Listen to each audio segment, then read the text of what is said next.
Okay. Okay, we should be streaming now. Now let me put you on full screen. Okay.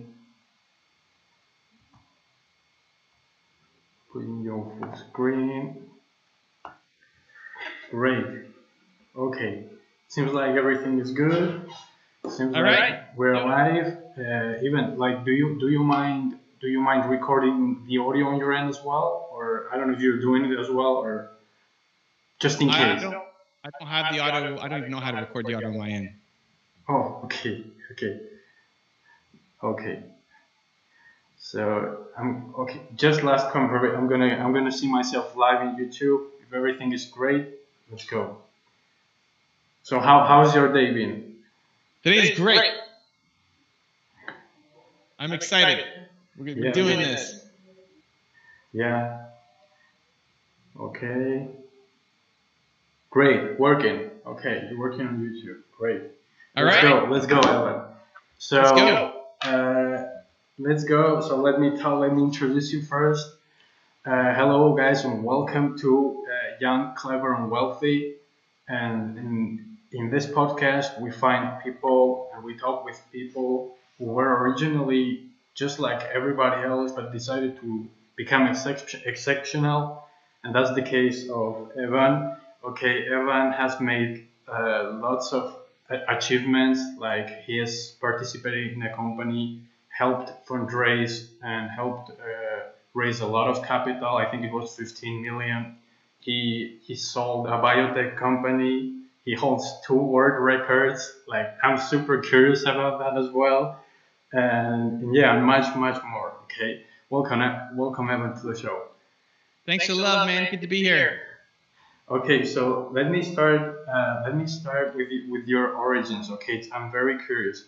How does I'm 21 years old. Okay, so how does Evan at 19 years old manage to build and sell a biotech company? Please let me know that. So I got into it because I didn't want to live with regret. At 19, I had a chance to either take my dream job or be making 6 figures and travel around the world in banking. That's what I thought I wanted to do, or join this startup company, make $300 a month, and be unsure of what was going to happen.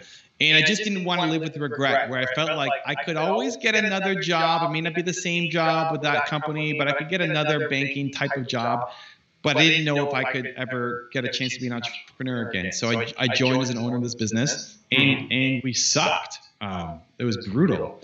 I was making $300 a month. I felt the lowest self-confidence I've ever felt in my life.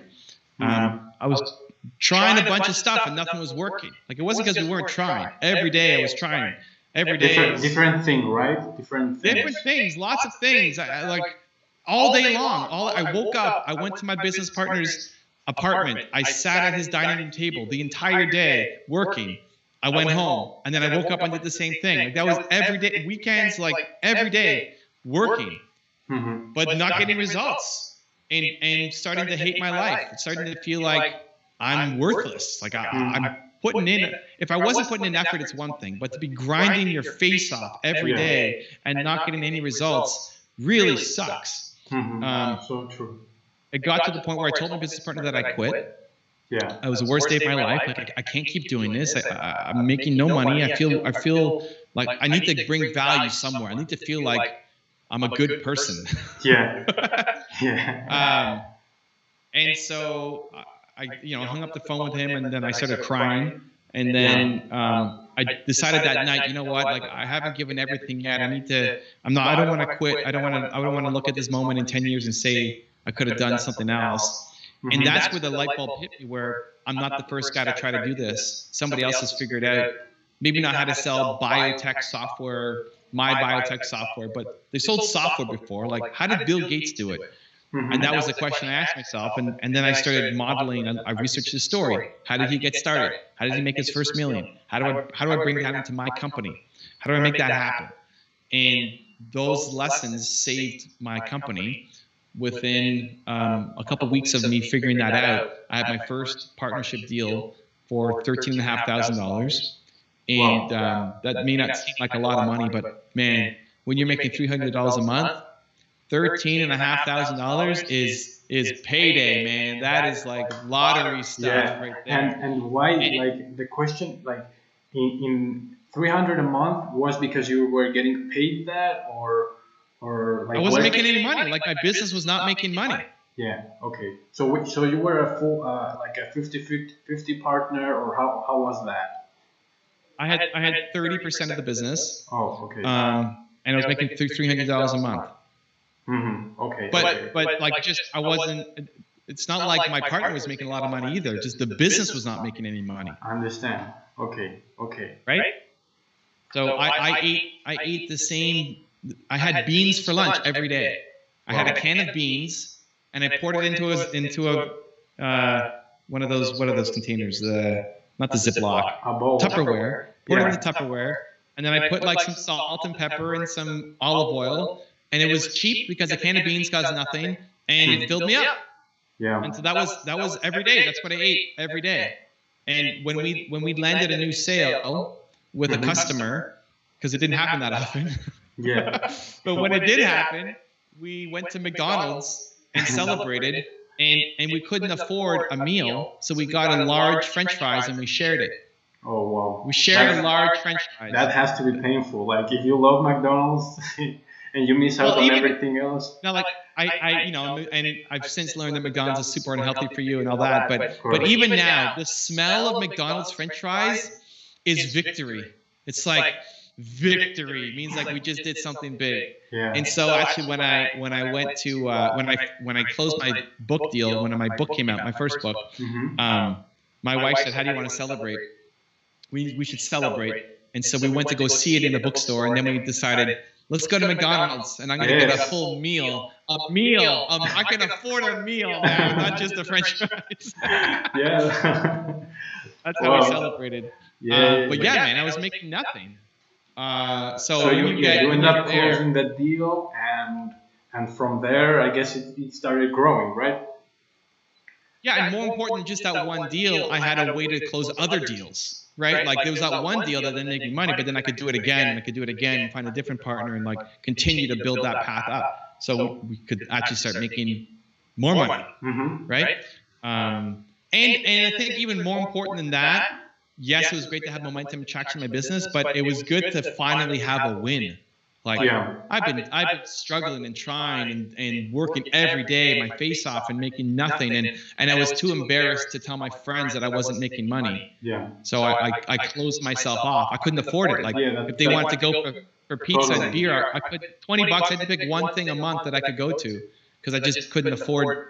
Because $20 was a lot of money. It's almost 10% of what I made for the whole month. Right? Yeah. So I couldn't. Yeah. Also, the peer pressure of everybody is expecting something at you, like at our ages, 20, 25, 23, 19. Everybody's looking at what's Evan doing? What's he's up to? Oh, he's not succeeding after X years. Then he means he's not successful. When in reality, it's not at all that. You were accumulating lots of experience, right? And what did you learn from all this after selling the company? What were the key things you learned during that phase? Well, so also I turned down the job that all my friends wanted. I turned down the high-paying job that they wanted, that they didn't get. I turned it down to do this thing. And listen, in all honesty, there's a good chunk of my friends who, if I just said, guys, I'm not making it yet, like I'm not making money yet, I'm not doing well, we could have found ways to just hang out without having to go out to eat. Like, we could have just hung out at home. Of course. You know, and watch something on TV.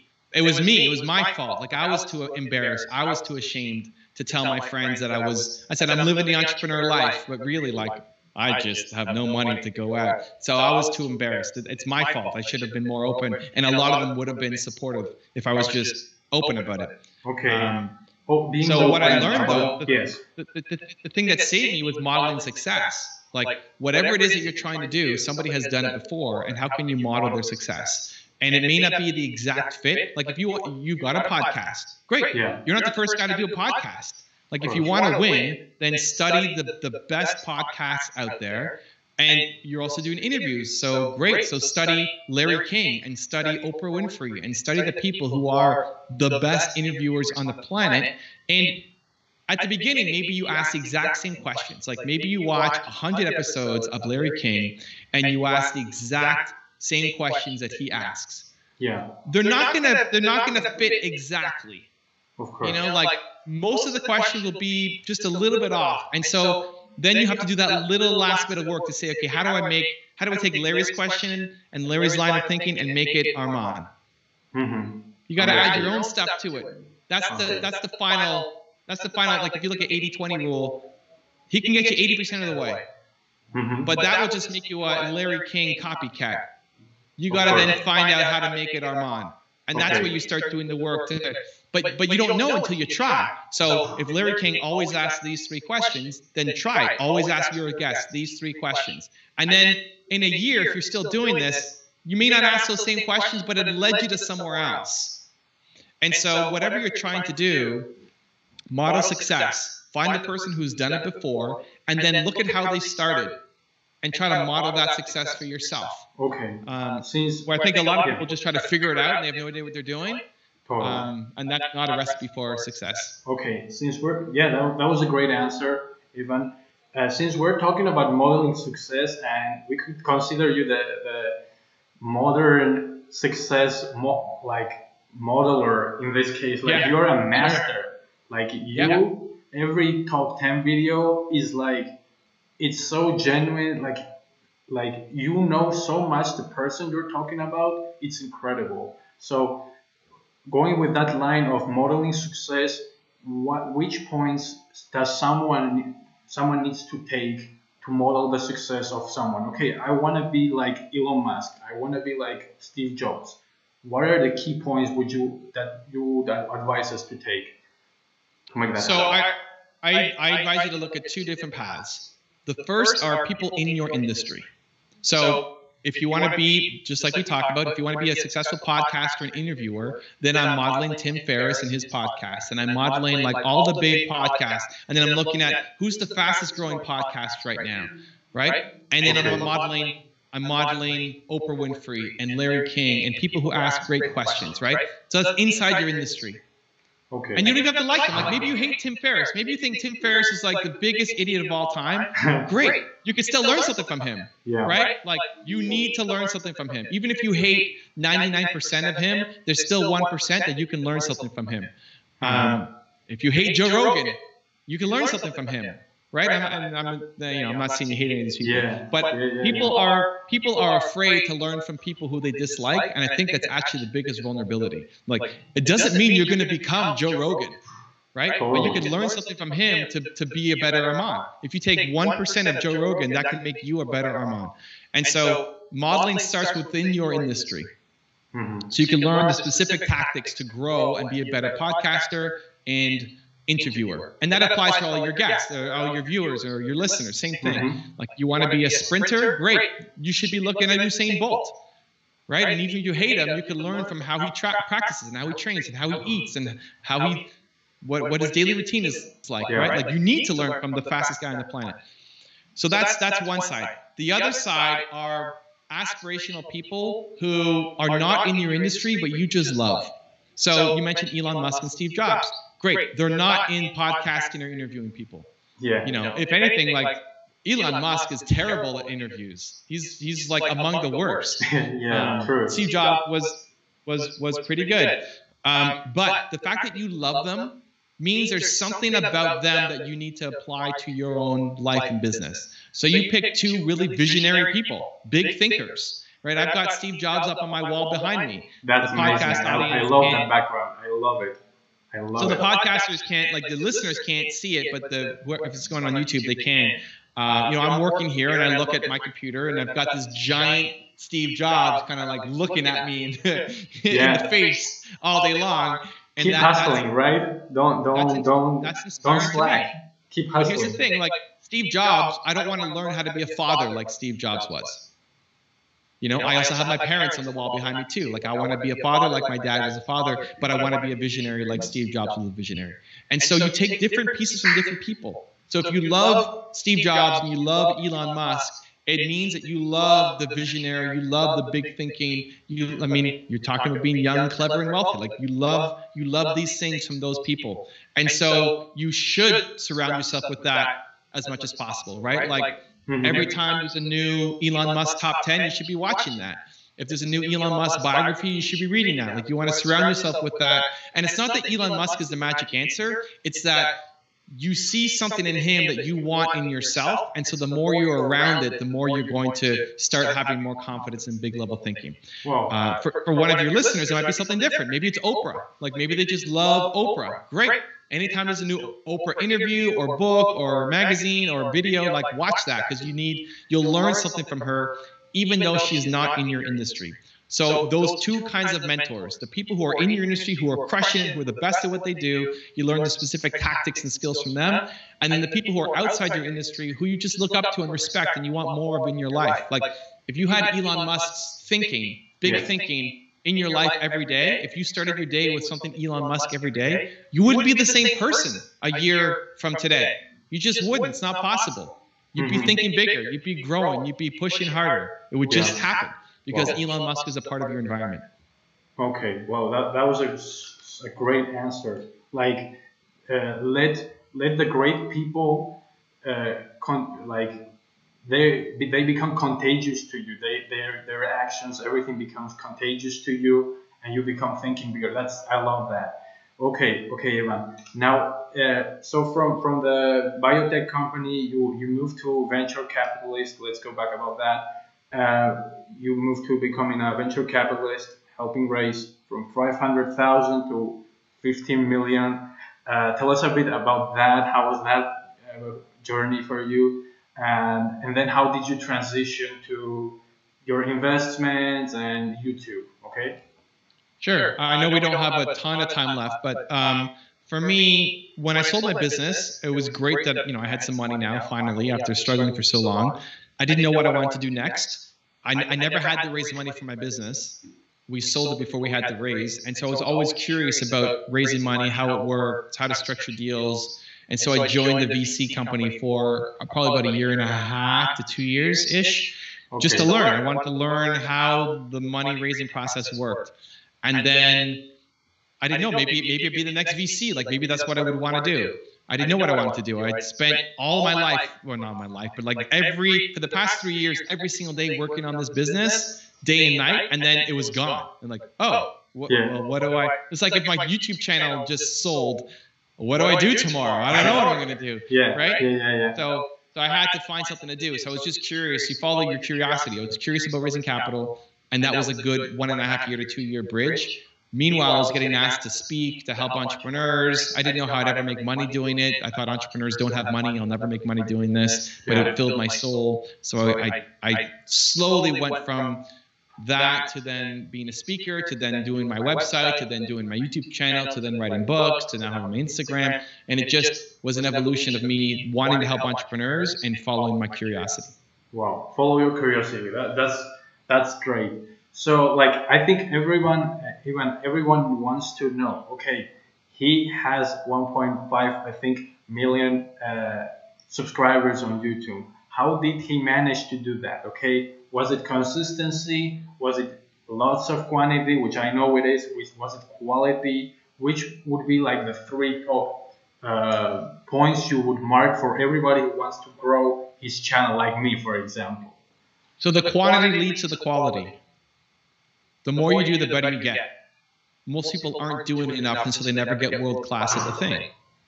If you look at anybody who's world-class, so look at Oprah. You look at Oprah, we've been talking about her and her show, and she would she had a daily show on TV for decades, for like 20-something years. Wow. Before every show, she would say, what's the intention for this show? Here, what do we want to accomplish? She'd meet with her team. Then she would do the show. And then after the show, she would meet with her team again and say, did we achieve our outcome? How can we make this better? I look at Tony Robbins, who I just came back from spending some time with him in New York. And, he'll sit down before every event and say, how do we make this? He's been doing this for decades. How do we make this show better? How do we make this event better? How do we reach more people who come out? Great. Then he does it. And he's on stage for 12, 14 hours straight. He's a machine. Yeah. And then after he's done, he doesn't go home and sleep. He goes home and meets with his team again to say, how do we make this better? Of course. He's been doing it for decades. Self-evaluation all the time. Constantly. And so that's where people suck. That's where people are letting the ball drop. You don't even know what quality looks like yet because you haven't put in enough consistency. You're not putting in enough work. And so 4.5 years ago, I had 7,000 subscribers on my channel. 4.5 years ago, I had 7,000 subscribers. Wow. 7,000. Now it's 1.6 million. I did 3 videos a day for 4.5 years. Were they all good? No. Was I proud of them? Yes. Am I still getting better? Yes. If I look in 10 years at my videos, even now, it's probably, wow, that's embarrassingly bad. You know, like you should always be destroying your old stuff. I don't want my best video to be something that I made 3 years ago. Like I should always be better. Right? If we do another podcast in 5 years, we should look back on this one and laugh. Yeah. Right? But this is the best of what we could do with our abilities right now. And in 5 years, we'll both do better and can make an even better podcast. But I won because I wasn't talented. I was super nervous. I'm introverted. Go look at my first videos. I sucked. I had no natural ability for this. You know, you're already better than I was when I first started. No. And it took me 350 videos. No, go back. 350 videos until I wasn't completely embarrassed by myself. Embarrassed. Like I couldn't watch it back. I watch it back and like, oh man, shut that off. Wow. And 700 until I inspired myself. Where I looked at my video and like, that's pretty good. Like, huh? It's like it's starting to get decent. Yeah. 700. 700 right? videos, 4 years. Most people, yeah. So it's making 3 videos a day for 4.5 years, and that's how I win. And I think most people just aren't putting in enough work. The quantity leads to the quality. Is it about quality? Yes, but you don't know how to make quality because you haven't put enough practice to do the quality. Oh, understood. Understood. Totally. Yeah, I know we have not much time left, but let's go with your author journey. Okay, how did you transition? How you had all this influence on YouTube? A lot of people want to tell their life story, their success story. How did you transition from YouTuber, social media personality to author? How did that go? And what are the tips for you? Yeah. So yeah, I know we're almost out of time. I didn't want to write a book. I didn't think you need to write a book. I thought I have my YouTube channel. I can open up any door I need to now. I don't need to have a book. My agent pushed me to have a book, and as I started going through the proposal, I thought your one word actually should be a book. That it makes more sense as a book than as a video series. And so I made it into a book because for people to do the exercises, it's better as a book than it works as a video. And so that was the book that I launched with.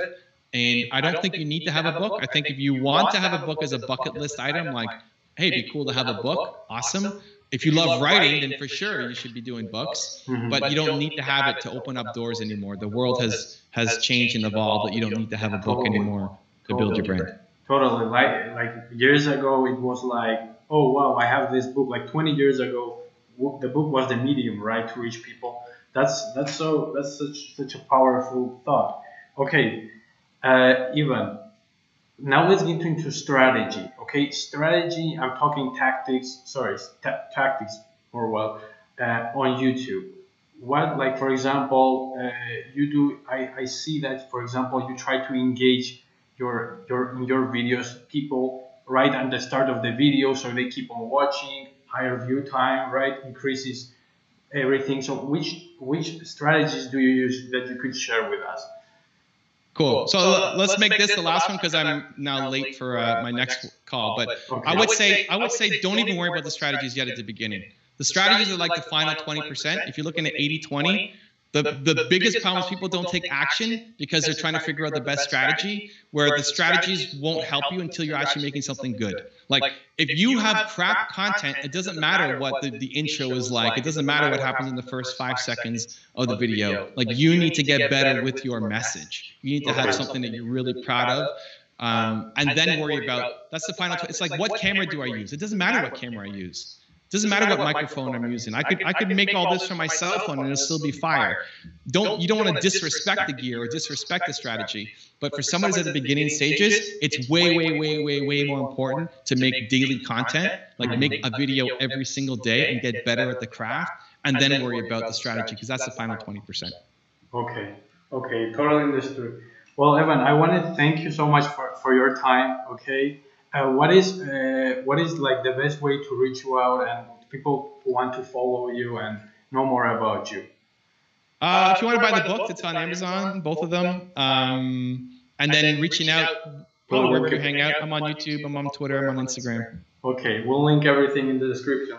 Thank you so much, Evan, for being with us, and thank you for our listeners. And see you soon. I appreciate it, man. Thanks for the love, man. Thank you.